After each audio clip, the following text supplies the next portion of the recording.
Assalamualaikum, perkenalkan nama saya Ode Mimin. Di video kali ini saya akan membuat video tentang mengajar komunikasi lisan dan tulisan. Yang pertama-tama adalah saya akan menjelaskan pengertian dan karakteristik komunikasi.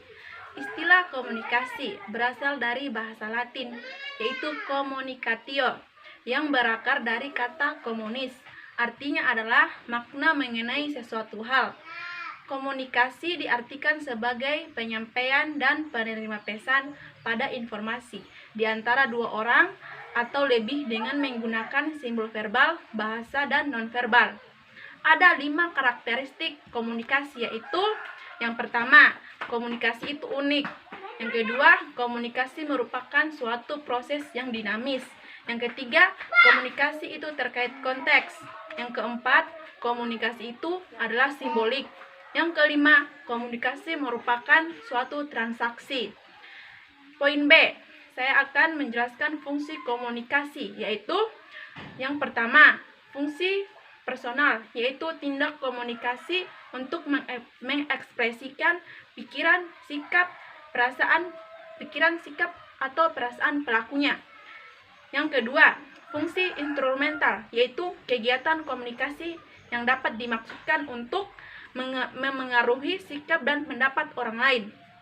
Yang ketiga, fungsi interaksional, yaitu perilaku untuk menjalin kontrak dan hubungan sosial. Yang kelima, fungsi informatif, yaitu aktivitas komunikasi untuk menyampaikan informasi.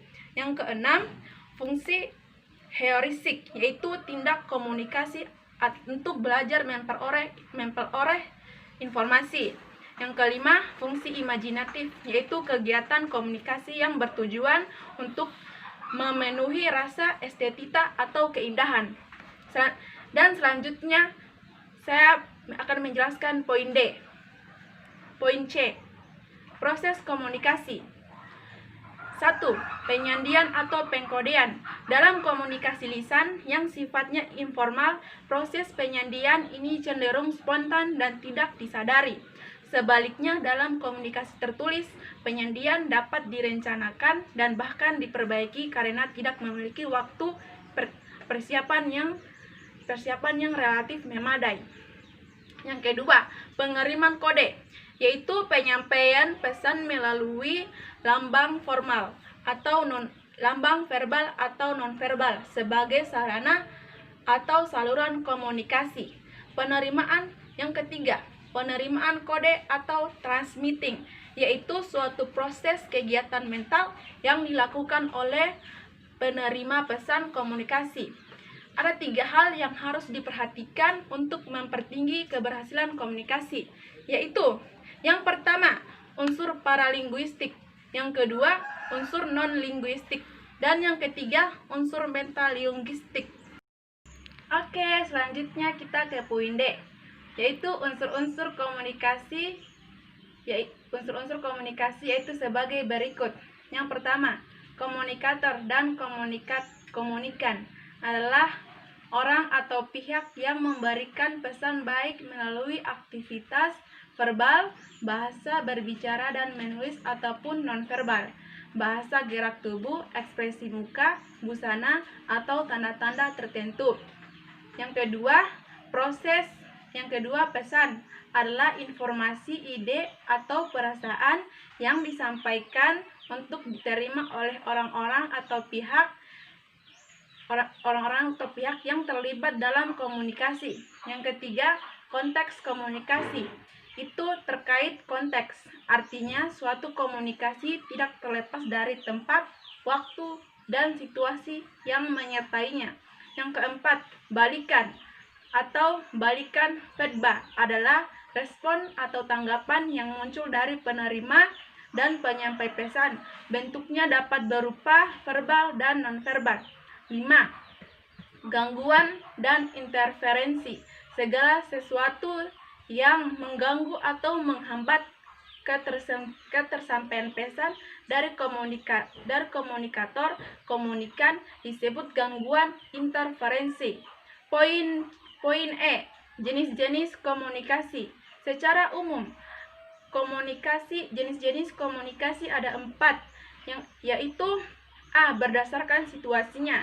Yang pertama, komunikasi formal, yaitu suatu komunikasi yang terjadi dalam situasi yang resmi.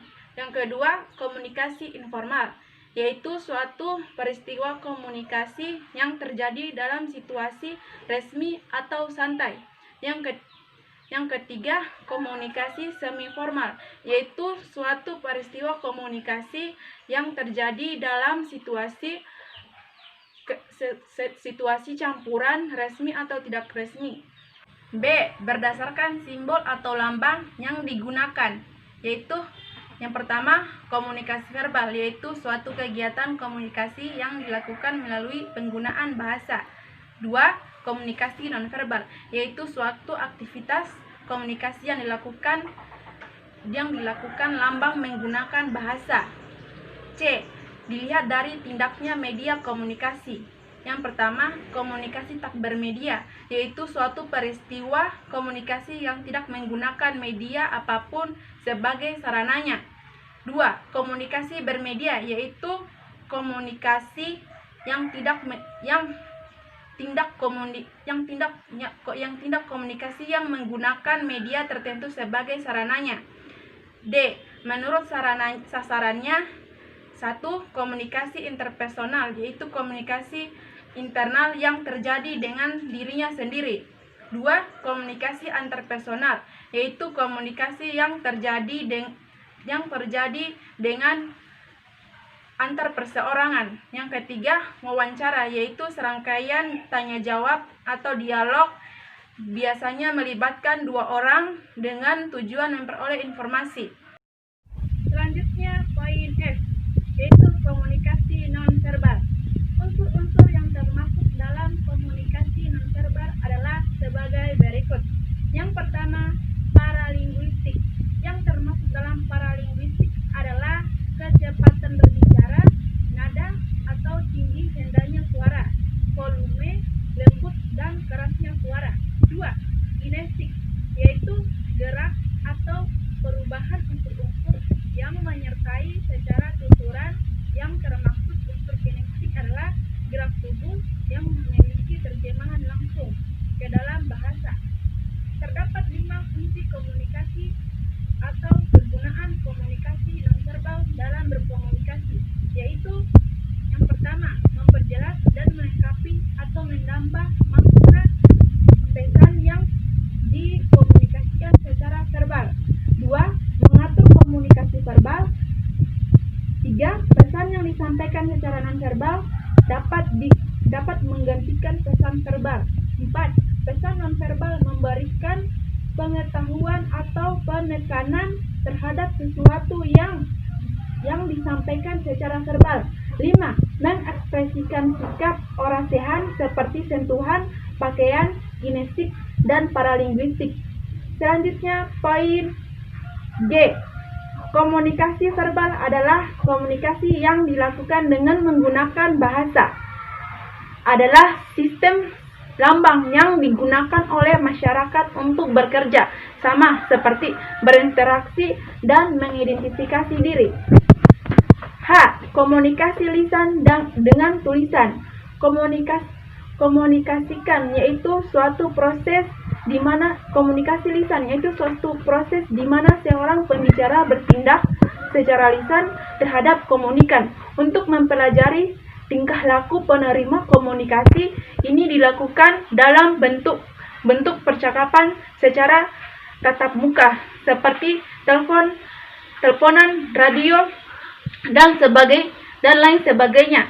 Komunikasi tulisan yaitu suatu keputusan yang disampaikan oleh komunikan melalui simbol-simbol yang dituliskan pada kertas atau tempat yang bisa dibaca, kemudian disampaikan pada orang-orang yang dimaksudkan melalui surat, memo, buku petunjuk, dan lain sebagainya. Oke, itulah penjelasan dari pengajaran saya. Mohon maaf apabila tidak dipahami dan tidak dimengerti, lebih dan kurangnya mohon dimaafkan. Wabillahi taufiq wal hidayah. Wassalamualaikum warahmatullahi wabarakatuh.